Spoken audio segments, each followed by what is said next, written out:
northeastern Missouri, on the central fork of the Salt River, far from any major metropolitan areas. St. Louis, the nearest large city, is approximately 135 miles away. Young people were leaving Paris for greater employment opportunities in bigger cities. Robinson was worried about the decline of the town and arranged to have nearly 100 townspeople attend the series of lectures over several weeks. They would be broadcast on local radio, and Dr. Hill would receive $10,000. There were skeptics in Paris who thought the lectures would be little more than a medicine show, but Dr. Hill soon won them over with his powerful messages. Following these inspirational broadcasts, many Paris citizens banded together in discussion groups. A local minister presented a series of sermons based upon Dr. Hill's teachings. A number of new businesses, as many as 10 by one account, sprouted in this small town as a direct result of the lectures. A year after the broadcasts, Dr. Hill said that an elderly Paris resident told him that nothing had come to that community within the past 50 years which had made such a profound impression on so many of the people as had been made by the teaching of my philosophy. A movie titled A New Sound in Paris was made, documenting the changes that were brought about in that small community by Dr. Hill's lectures. It was seen by hundreds of thousands of people and helped to spread the success principles taught by Dr. Hill. Unfortunately, it appears to have been lost to history. Napoleon Hill loved Paris. It was wholesome, small-town America.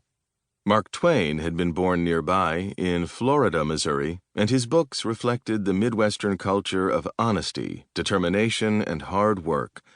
Beloved American artist Norman Rockwell painted a famous picture of the bustling local newspaper office in Paris in 1946 that appeared in the Saturday Evening Post. The wandering Salt River, with its three forks, beautified the area and ultimately poured into the mighty Mississippi.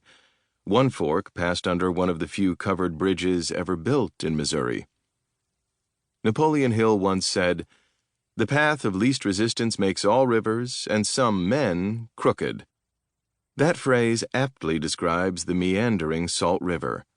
Fortunately, thanks in some part to Napoleon Hill's efforts, it does not describe the men and women of Paris who worked hard to avoid that path and to make their lives, the lives of their families and their community, successful and happy.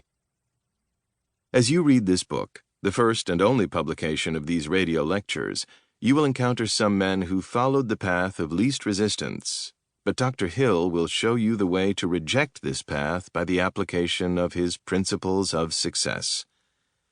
The lectures concentrated on a few of the 17 success principles, ones that Dr. Hill believed would be especially helpful to the people of Paris. The first two dealt with definiteness of purpose, viewed by many Hill followers as the most important of the laws of success. The next two focused on the importance of accurate thinking. The next two explained how applied faith was necessary to the attainment of success. The next two dealt with the causes of failure and how to overcome them with persistence and decisiveness. The ninth showed how self-discipline was essential to success. The next two dealt with the importance of a pleasing personality to achieving success. The final two dealt with cosmic habit force, the only one of the 17 principles of success that Dr. Hill claimed had not been recognized by anyone before he discovered it. In the lectures on definiteness of purpose, Dr. Hill explained how the laws of nature reflect a definite purpose and plan.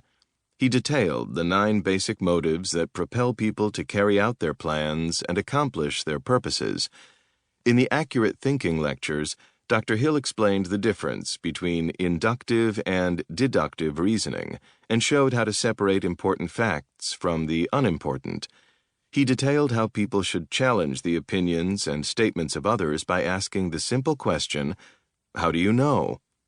Falsehoods, he said, came with warning notes. He listed the enemies of accurate thinking, perhaps most importantly, the emotions, concluding that accurate thinking is cold-blooded thinking.